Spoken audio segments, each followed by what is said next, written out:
She claimed me as hers and locked away the key to my heart. The capture Captain Nathaniel Cross had piloted through 3-star systems before his luck ran out. The diplomatic vessel Meridian's Hope shuddered under plasma fire as Zareth interceptors closed in like silver wasps around a dying star. His co-pilot, Lieutenant Torres, worked frantically at the communications ray, trying to broadcast their peaceful intentions to deaf ears. "Captain, their lead ship is hailing us," Torres called out, sweat beading on his forehead despite the ship's climate control. On screen, Nathan ordered, straightening his uniform jacket. The view screen flickered to life, revealing a face that made his breath catch in his throat. She was beautiful in the way a blade was beautiful, sharp, dangerous, and perfectly crafted. Her skin held the characteristic silver undertone of the Zareth, and her eyes were the color of deep ocean storms. Intricate neural implants traced delicate patterns along her temples, pulsing with a soft blue light that indicated her elevated status among her people. "I am Vexhala Kurthine, first emissary of the Northern Fleet," she spoke, her voice carrying the melodic yet commanding tone all Zareth seemed to possess. "You have violated sacred space during our mourning cycle. Surrender immediately or be destroyed." Nathan stepped forward, raising his hands in the universal gesture of peace. "Emissary Kurthine, I am Captain Nathaniel Cross of the Terran Diplomatic Corps. We come bearing a message of reconciliation from the human coalition. We had no knowledge of your sacred observances."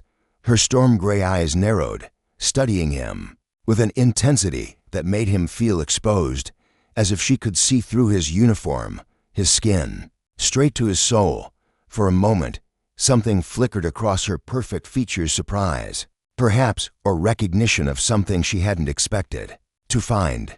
"Your ignorance does not absolve you," she said finally, though her voice had lost some of its initial harshness. "You will accompany us to Station Vulture for interrogation and judgment."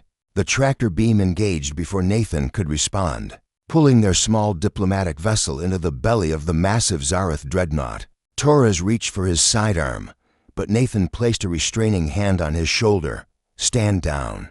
Lieutenant, we came here to make peace, not war." "Sir, with respect, they're not exactly rolling out the welcome mat," Torres muttered, but he holstered his weapon. Within minutes, Zareth soldiers in form-fitting armor had boarded their ship. Nathan was surprised by how gracefully they moved, like dancers performing a lethal ballet.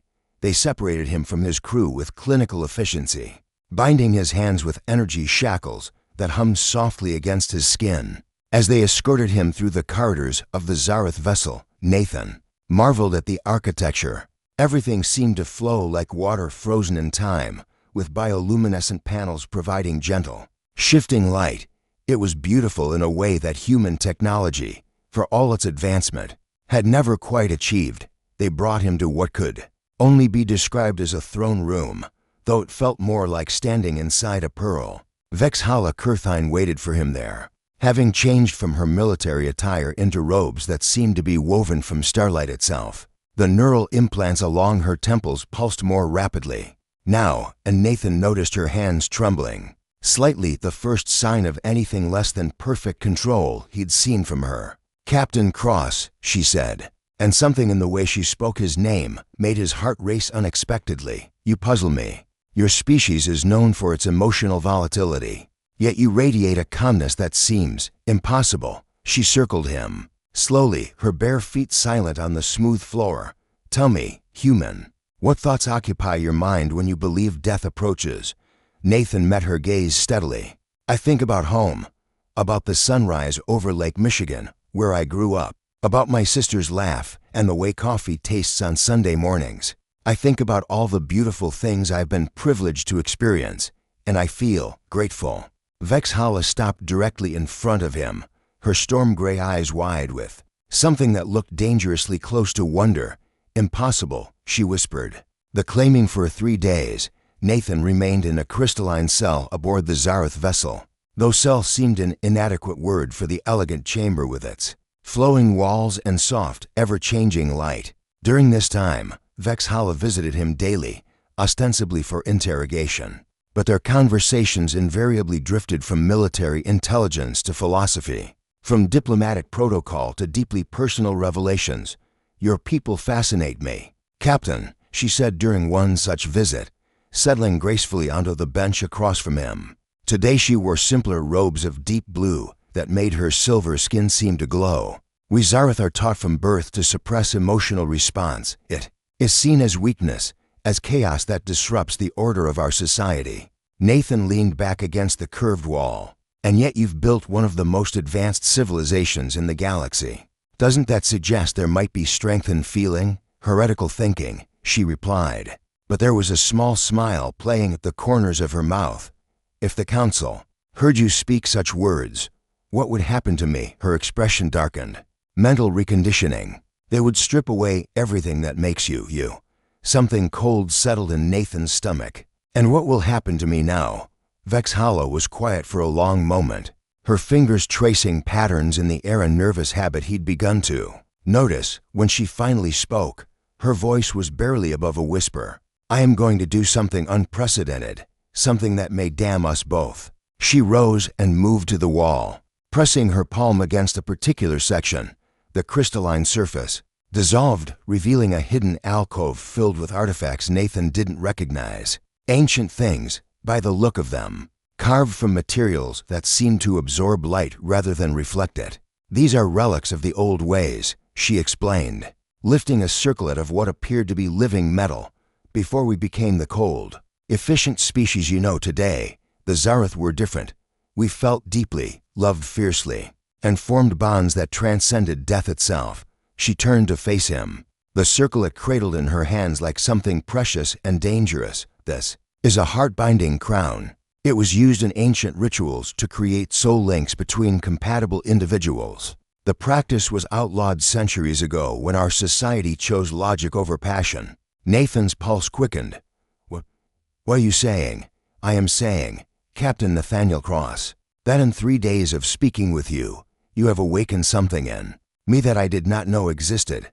I dream in colors I have never seen. I hear your voice when you are not speaking, and for the first time in my life, I understand what our ancestors meant when they spoke of the heart's calling. She moved closer, her storm gray eyes intense with purpose and something that might have been fear. The heart binding creates a psychic link between two souls. The male of the pair receives a psychic lock that can only be opened by his bonded female. In return, she becomes forever attuned to his emotional essence. Vexhala, Nathan said carefully, what you're describing sounds like slavery. To some, perhaps, but to our ancestors, it was the highest form of trust. The male gives complete emotional vulnerability, knowing his partner will guard it as her most precious treasure. The female accepts the responsibility of another's heart, knowing that to break such trust would destroy them both. She knelt before him, placing the circlet between them. I cannot let the council recondition you, but neither can I simply release you without facing execution for treason. This is the only way I can protect you, by claiming you as my heartbound. You become my property under ancient law, untouchable by the council's edicts. Nathan stared at the circlet, his mind racing. And if I refuse, then tomorrow you will be transferred to the reconditioning center, and the man I have come to. She paused, struggling with the word, to care for will cease to exist. The silence stretched between them, heavy with possibility and consequence. Finally, Nathan reached for the circlet, his fingers brushing hers as he lifted it. Tell me about the colors, he said softly. What? You said you dream in colors you've never seen. Tell me about them. Vexhala's breath caught. Warm colors, like sunlight on water, like the ember glow of your human sunsets. Colors that make my chest feel tight and my thoughts scattered. She paused. Are these what you call emotions? Nathan smiled, placing the circlet on his head. Those, Vexhala, are what we call the first stirrings of love. The awakening moment, the heart-binding crown settled onto Nathan's temples. The universe exploded into sensation. It wasn't pain, exactly, but rather an overwhelming rush of connection, as if every emotion he'd ever felt was suddenly visible, tangible, and shared. Through the psychic link, he felt Vexhala's wonder, her fear, and underneath it all, a longing so deep it took his breath away. She gasped, pressing her hands to her temples as the neural implants there flared brilliant, white. For a moment, Nathan was terrified they had made a terrible mistake. Then her eyes opened, and they were no longer the cool storm gray he had grown accustomed to. They blazed with warmth, with life, with something that looked remarkably like joy. "I can feel you," she whispered, wonder coloring her voice. "Not just your thoughts, but your essence. The way morning light makes you hopeful. The way you find beauty in small things. The way you love completely and without reservation." Actual tears began to trace silver paths down her cheeks. Is this what it means to be human? Nathan found his own voice thick with emotion. It's what it means to be alive. The crown had dissolved into his skin, leaving only the faintest tracery of lines along his temples, marks that proclaimed him heartbound to any Zareth who knew the old ways. But more than that, he could feel something fundamental had changed within him. His emotions, while still his own, now existed behind a kind of barrier accessible only through Vexhala's psychic key. "The ritual is complete," she said, rising gracefully to her feet. But she seemed different now, less controlled, more present. "You are claimed as my heartbound, protected under the old laws. The council cannot touch you now without facing me in formal combat. And you're prepared for that?" A smile played at the corners of her mouth, a real smile, not the careful expression of diplomatic politeness she'd worn before. "Captain Nathan, I am first emissary of the Northern Fleet.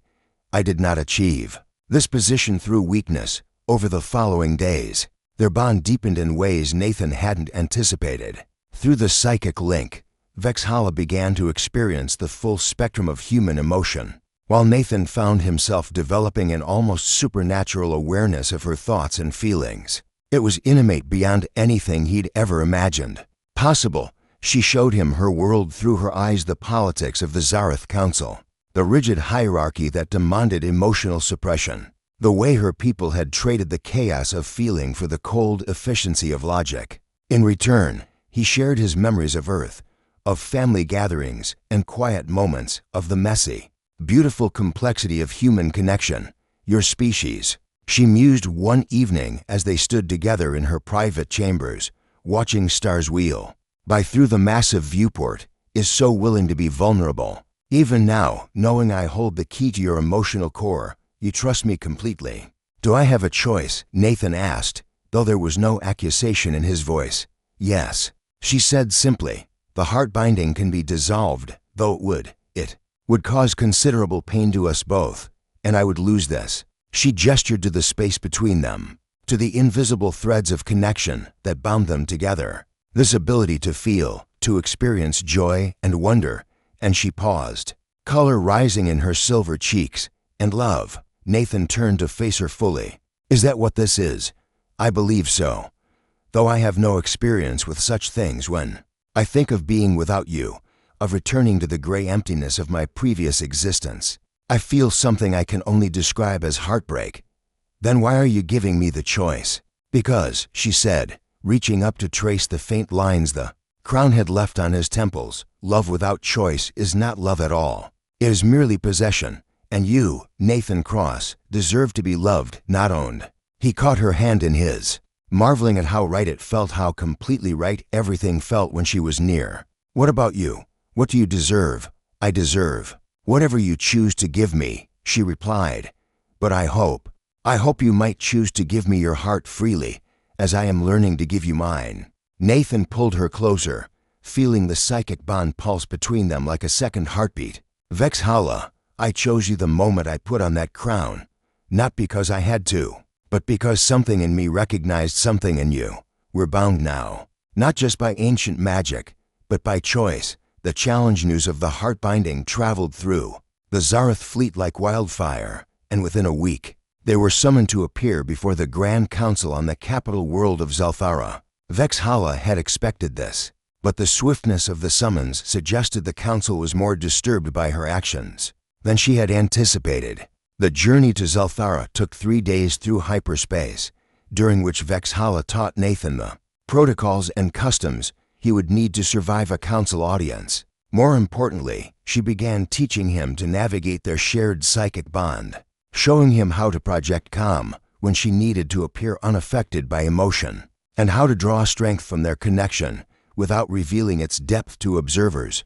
"Remember, she said as their shuttle approached the massive crystal spires of the capital to them. You are property, valuable, perhaps, but still an object to be possessed rather than a person to be respected. Do not let their dismissal anger you. I will feel it through the bond. And any emotional instability could be used against us. Nathan squeezed her hand, sending waves of steady confidence through their link. I've been in hostile negotiations before. Besides, I have something they don't understand: absolute faith in my partner. The council chamber was a marvel of Zareth architecture, a vast dome of living crystal that amplified and focused psychic energy. 12 counselors sat in floating chairs arranged in a perfect circle, their faces masks of cool indifference. At their center stood a figure Nathan recognized from intelligence briefings: Prime Counselor Nalthik, the most powerful Zareth in known space. Vexhala Kurthine.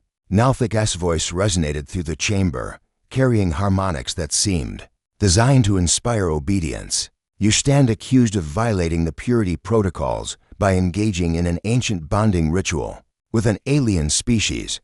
How do you answer these charges? Vexhala stood perfectly straight, her voice betraying none of the nervous energy Nathan could feel through their bond. I invoke the right of ancient law, Prime Counselor. The human Nathan Cross is claimed as my heartbound under the old ways, which supersede all modern protocols. A ripple of surprise moved through the council. Counselor Yelmain, elderly female with intricate scarification covering her arms, leaned forward. The old ways were abandoned for good reason. Child, they led to chaos, to the near destruction of our civilization through emotional excess. And yet, Vexhala replied calmly, those same old ways created the greatest works of art, the most profound scientific discoveries, and the strongest bonds of loyalty our people have ever known. Perhaps we discarded more than chaos when we chose emotional sterility. Prime Counselor Nalthik's eyes narrowed. You speak of bonding with this human as if it were natural, proper. But can you not see the degradation it has already caused? Your neural patterns show clear signs of emotional contamination. You are becoming less Zareth with each passing day. Through their bond, Nathan felt Vexhala's flash of anger, quickly suppressed. He sent her a pulse of supportive warmth, steadying her resolve. I am becoming more myself than I have ever been, she replied. For the first time in my life, I understand why our ancestors valued the heart as much as the mind. Through my bond with Nathan, I have discovered capabilities I never knew I possessed: empathy that makes me a better diplomat, intuition that sharpens my tactical thinking, and a sense of purpose that goes beyond mere duty. Counselor Murthane, younger than the others and known for his progressive views, spoke up. Even if we accept the validity of the ancient laws, the question remains: what threat does this bonding pose to our society? If others follow your example, if others follow my example, Vexhala interrupted, they might discover that strength comes not from suppressing emotion, but from mastering it. That love does not weaken us, it gives us something worth fighting for beyond mere survival. The Prime Counselor rose from his floating chair, his presence filling the chamber with barely contained psychic energy. Enough, your contamination runs deeper than we feared. The human will be processed for mental reconditioning, and you will submit to psychological rehabilitation. The corruption ends here. No. Vexhala's voice rang out clear and strong. I challenge that ruling under the right of combat. As a first emissary of proven service, I demand trial by battle to determine the rightness of my cause. The chamber fell silent. Nathan felt his heart racing, though he wasn't sure if the fear belonged to him or to Vexhala. The right of combat was ancient, rarely invoked, and potentially lethal. Prime Counselor Nalthik smiled, and it was not a pleasant expression. Very well. Vexhala Kurthine, choose your champion. I need no champion, she replied, her chin rising proudly. I will fight for my heartbound, myself. The heart's victory. The combat arena beneath the council chamber was a relic from the old ways. A circular space surrounded by seats carved from living stone. Bioluminescent panels provided soft, even lighting, while psychic dampeners ensured that the outcome would depend on skill and determination rather than mental manipulation. Nathan stood in the observers section, his hands gripping the stone barrier as he watched Vexhala prepare for battle. Through their bond, he could feel her calm focus, but underneath it, a current of fierce protectiveness that took his breath away. She wasn't just fighting for her own freedom, she was fighting for the right to love him, to choose emotion over emptiness.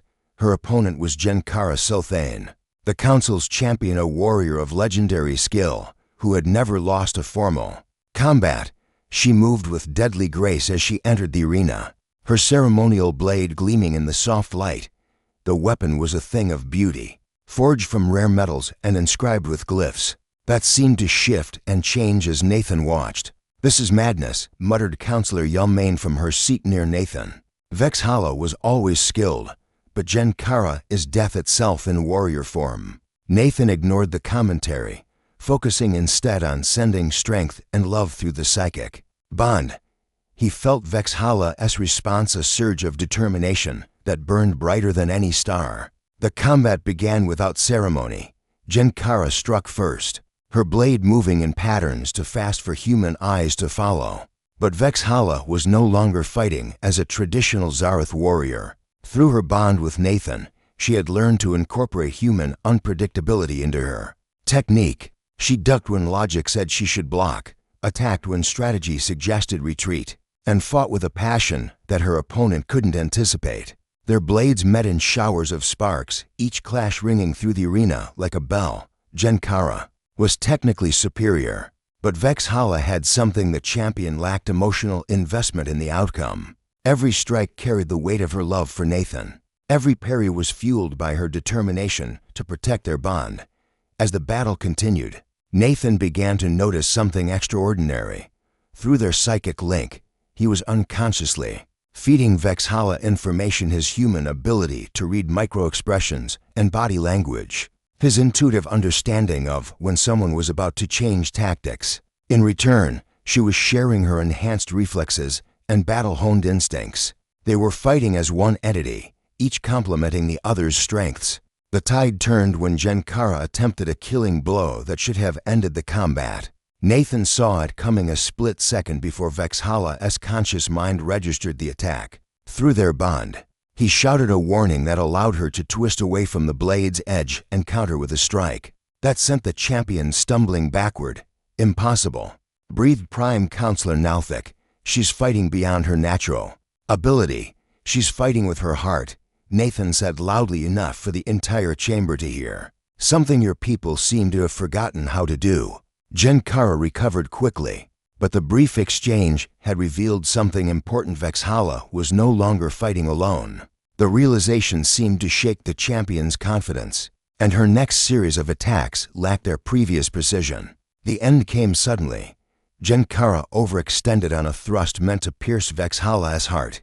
Instead of retreating, Vexhala stepped inside the attack, accepting a shallow cut across her ribs in exchange for a perfect opening. Her blade found the gap in Jenkara's armor, stopping just short of delivering a fatal wound. "Yield," Vexhala commanded, her voice ringing with authority. Jenkara looked into her opponent's eyes and saw something that made her drop her weapon. "I yield," she said quietly. "You fight with a strength I do not understand, but I cannot defeat it." As the arena fell silent, Vexhala turned to face the council, her blade still in her hand, her silver skin gleaming with perspiration and triumph. "The old ways are not dead," she declared. "They live in every Zareth who chooses to feel rather than merely exist. My bond with Nathan Cross has not weakened me, it has revealed strengths I never knew I possessed. Love is not chaos honored. Counselors, it is the force that gives meaning to order." Prime Counselor Nalthik studied her for a long moment, his expression unreadable. Finally, he spoke. "The right of combat has been satisfied. Your claim stands, Vexhala Kurthine. The human remains your heartbound under the ancient laws." But there was more than formal acceptance in his voice. For the first time, Nathan heard something that might have been curiosity, even wonder. 3 months later, Nathan stood beside Vexhala on the observation deck of their new ship. The Harmony's Edge, a joint venture between human and Zareth governments to explore the possibilities of emotional bonding between species. Through the viewport, they watched as other couples, both Zareth and human, prepared for their own heart-binding ceremonies. "Do you ever regret it?" Vexhala asked, her hand finding his. The choice to bind yourself to me. Nathan smiled, feeling the warm pulse of their connection stronger now than ever, but no longer a prison of emotion. Through patience and love, Vexhala had learned to unlock his heart freely, sharing rather than controlling his feelings. Never, he said simply, you didn't just claim me. Vexhala, you freed me to love more completely than I ever thought possible. She leaned against him, her storm gray eyes now permanently warmed with the colors of human emotion. Then we have both found what we were searching for, even when we didn't know we were lost. Outside their window, the stars wheeled in their ancient patterns, bearing witness to a love that had changed to civilizations and proved that the heart, once awakened, could overcome any barrier, even the cold vastness of space itself.